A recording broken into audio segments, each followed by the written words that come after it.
नमस्कार, मीरा दास शो के इस एपिसोड में आपका स्वागत है। सांची एक ऐसा नाम है जो हमें स्कूल की किताबों में मिलता है, लेकिन क्या आप जानते हैं कि यह एक स्तूप या धार्मिक स्थल ही नहीं बल्कि प्राचीन भारत में एक साधना और शिक्षा का महत्वपूर्ण केंद्र रहा है। यहाँ का हर पत्थर, हर कलाकृति हमारी संस्कृति का अंश है और हमें इसे समझने में सहायता प्रदान करता है। आज के इस एपिसोड में हम इन्हीं पहलुओं के बारे में बात करेंगे।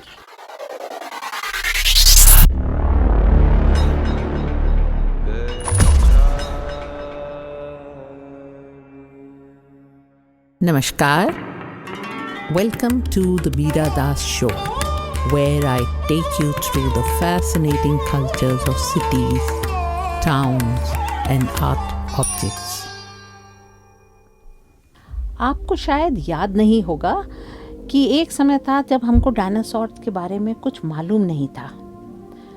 जब तक कि डायनासोर बोन्स को शोधकर्ताओं ने समय लगाकर पीस बाय पीस जोड़कर पूरी कहानी हम तक नहीं पहुंचाई।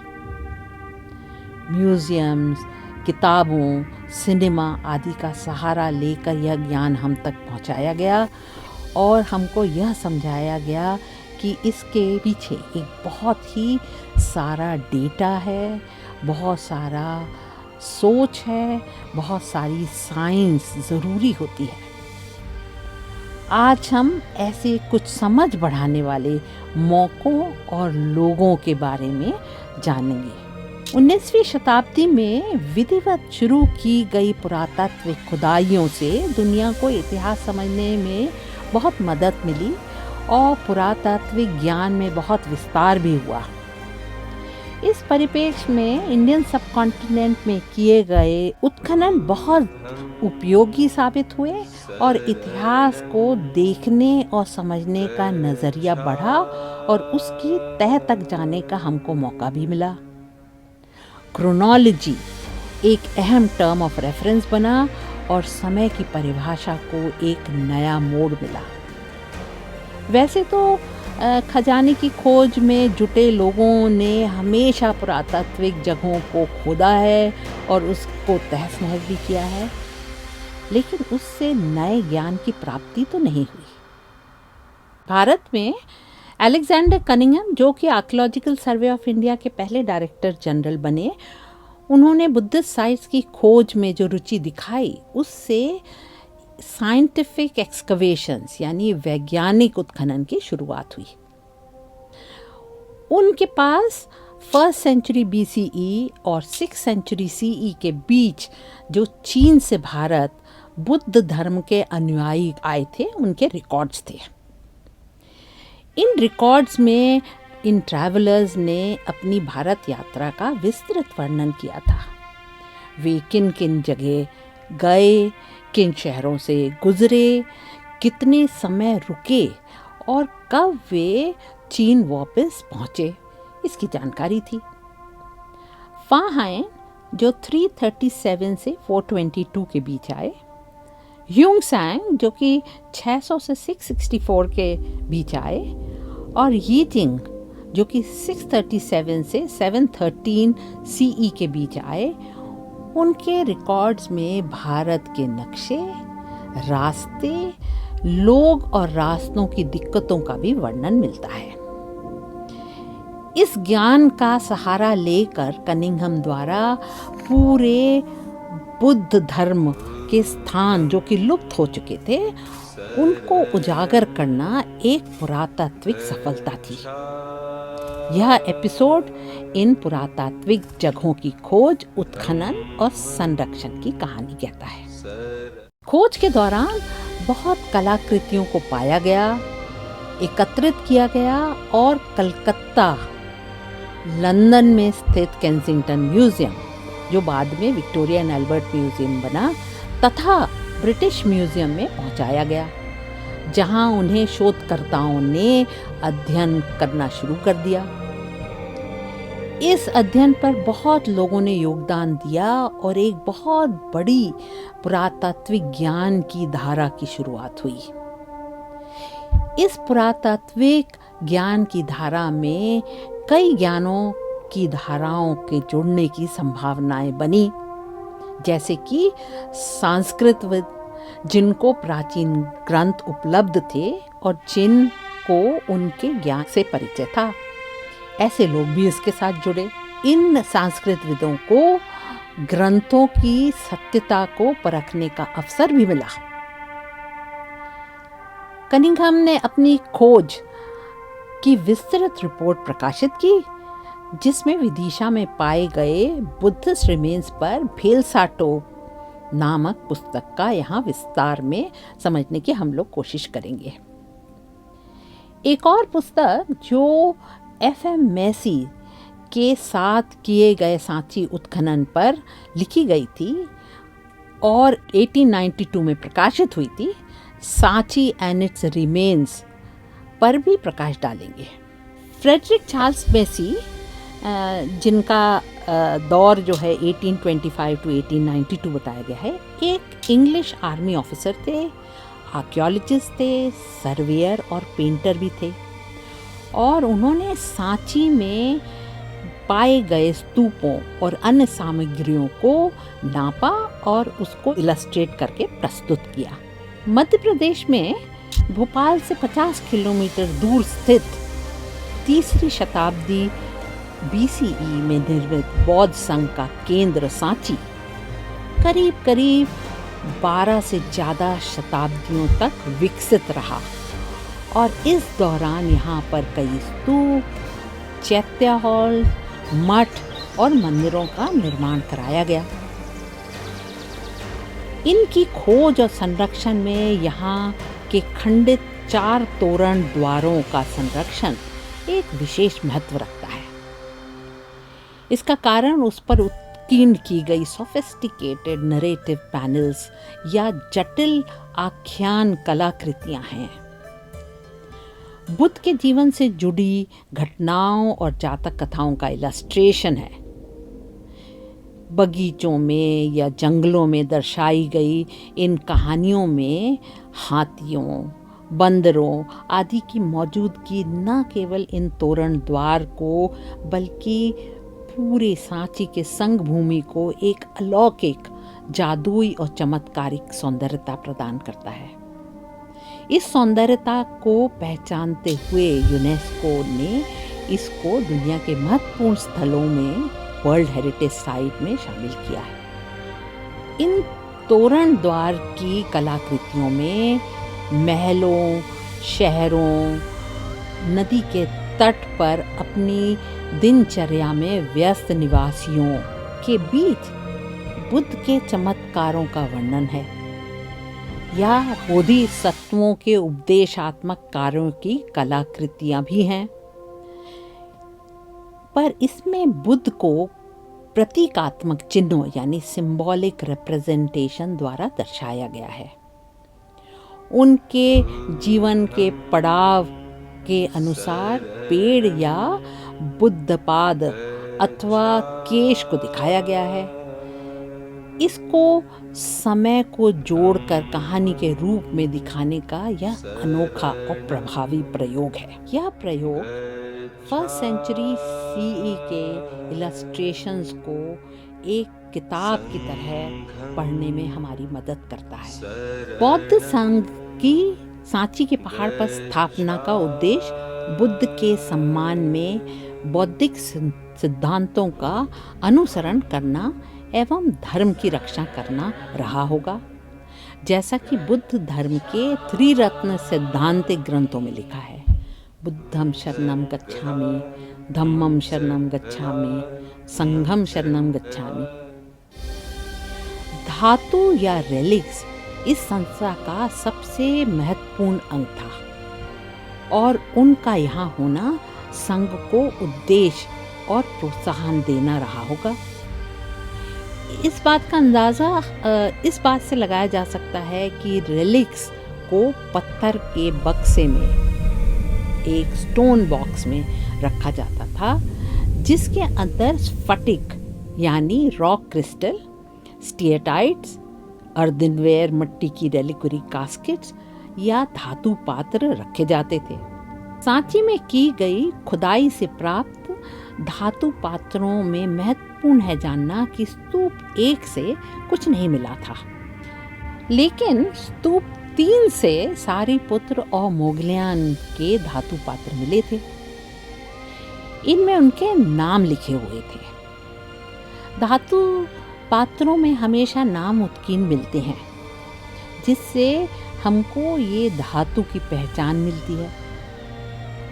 सारिपुत्र और मोगलियान बुद्ध के महत्वपूर्ण शिष्य थे, जिनकी जानकारी बुद्ध ग्रंथों से हमें मिलती है। रेलिक्स को बुद्ध के जीवित प्रमाण मानकर उपासना की जाती थी। श्रद्धालु मानते हैं कि यह एक परम पूजनीय वस्तु है जो प्रकाश की तरह धर्म फैलाती है और जो अपनी इच्छा से आती जाती है। सारिपुत्र और मोगलियान की धातु पात्र जो सांची से प्राप्त हुई, इस बात को प्रमाणित करता है, ऐसा मान सकते हैं। ये धातु पात्र सांची से लंदन के V&A म्यूजियम में ले जाकर रखा गया। बिहार से आए इन रेलिक्स की सांची में उपस्थिति के बारे में माइकल विलिस, जो कि एक ब्रिटिश स्कॉलर हैं, का मत है कि सम्राट अशोक के सांची पर स्तूप 1 के निर्माण के 160 वर्ष बाद गोतिपुत्ता नामक बौद्ध गुरु ने अपने शिष्यों के साथ यहाँ आकर स्थापना की, जिससे बौद्ध संघ में पुनः जान आई और उसका प्रचार और विस्तार हुआ। गोतिपुत्ता और शिष्यों के रेलिक्स कनिंघम को स्तूप 2 में से प्राप्त हुए और अब वे ब्रिटिश म्यूजियम में हैं। माइकल विलिस अपनी सन 2000 में प्रकाशित पुस्तक बुद्धिस्ट रेलिक्वरीज फ्रॉम एंशिएंट इंडिया में इस सब का विस्तृत वर्णन करते हैं। ये मेरे गुरु भी हैं और विश्व में पहचान रखने वाले शोधकर्ता भी। बौद्ध धर्म का प्रचार और विस्तार रेलिक्स के मूवमेंट से बहुत घनिष्ठ संबंध रखता है। स्तूप 1 के दक्षिण तोरण द्वार पर बुद्ध के रेलिक्स को लेकर 8 राज्यों द्वारा कुशीनारा के मल्ल पर आक्रमण का बहुत सुंदर नरेटिव पैनल है। इसमें हाथियों पर सवार सम्राटों को युद्ध के बाद प्राप्त रेलिक्वरी कास्केट्स को आदर के साथ अपने सर पर रख के अपने अपने राज्यों में लौटते दिखाया है। दक्षिण तोरण द्वार में ही कुछ शताब्दियों बाद घटित घटना के दृश्य में सम्राट अशोक को रामग्राम के नागा शासकों से रेलिक्स लेने का विफल प्रयास दिखाया गया है। सम्राट अशोक ने बौद्ध धर्म अपनाने के बाद अस्थियों को 8 मूल स्तूपों से लेकर उनको 84,000 स्तूपों में फैलाकर बौद्ध धर्म का प्रचार करने का विचार रखा था। एक स्तूप को न खाली करने के बावजूद भी विस्तार करने का निर्माण लिया गया, जिसका ये चित्रण है। बौद्ध संघ रेलिक्स को अपनी सबसे मूल्यवान संपत्ति मानते थे। यह सांची की बनावट और उसकी वास्तुकला से पता चलता है। स्तूप 1 की सीढ़ियां कुछ इस प्रकार से बनाई गई हैं जैसे खजाने की रक्षा करते हुए सांप।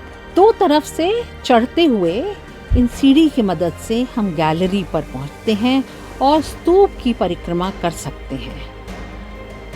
The staircase is like a snake coiled around the treasure. शायद रेलिक्स इस प्रदक्षिणा के समतल रहे होंगे और संभवतः यही कारण है कि कनिंघम को यहाँ रेलिक्स नहीं मिले, क्योंकि उन्होंने स्तूप को परिक्रमा के लिए बनाए पथ पर नहीं खोदा था। निष्कर्ष यह है कि या तो रेलिक्स अभी भी वहीं हैं या वो वहां रखे ही नहीं गए होंगे। इसकी संभावना थोड़ी कम है। सांची के बौद्ध संघ की सारी इमारतें की दिशा सीढ़ियों की तरफ देखते हुए हैं, जैसे इन रेलिक्स की निगरानी कर रही हैं। सांची का बौद्ध संघ शिक्षा का केंद्र रहा होगा।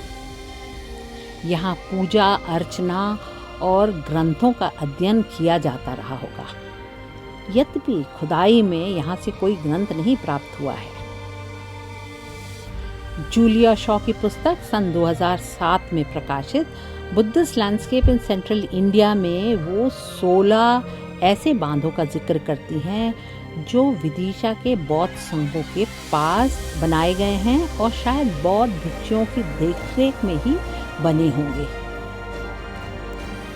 ये बांध बड़े थे और तकनीकी रूप से एडवांस या अग्रिम थे। इनमें स्पिलवे थे और इसे बिना हाइड्रोलिक इंजीनियरिंग ज्ञान के बनाना मुश्किल था।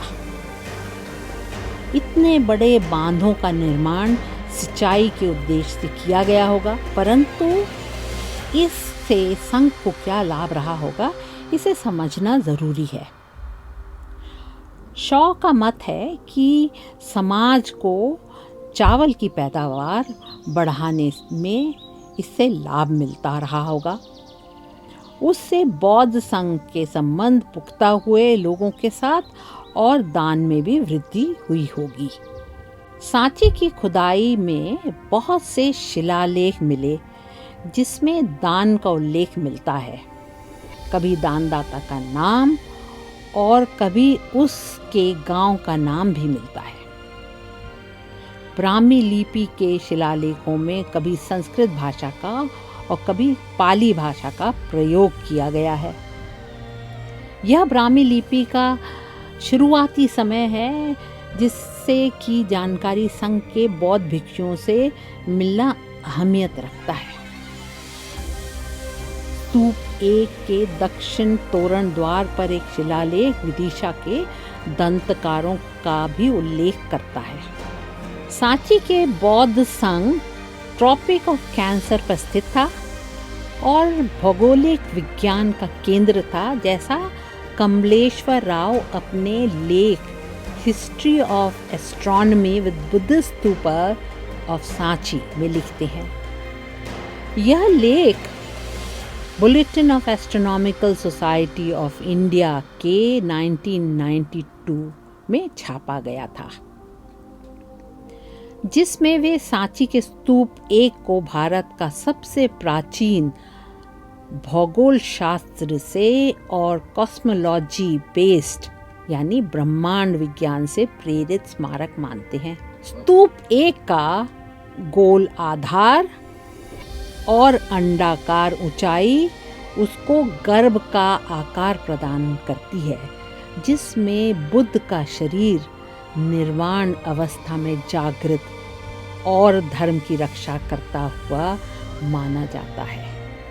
सांची का बौद्ध संघ धर्म, ज्ञान, कला, दर्शन शास्त्र और अन्य विज्ञान का केंद्र था, जिसका प्रभाव दूर दूर तक था, जैसे यहाँ से प्राप्त शिलालेखों से ज्ञात होता है। विदेशियों का यहाँ के नरेटिव पैनल में दर्शाना इसको प्रमाणित भी करता है। आप सबका यहाँ आने के लिए धन्यवाद। सांची की अगली कड़ी में आपसे जल्द मिलेंगे। नमस्कार।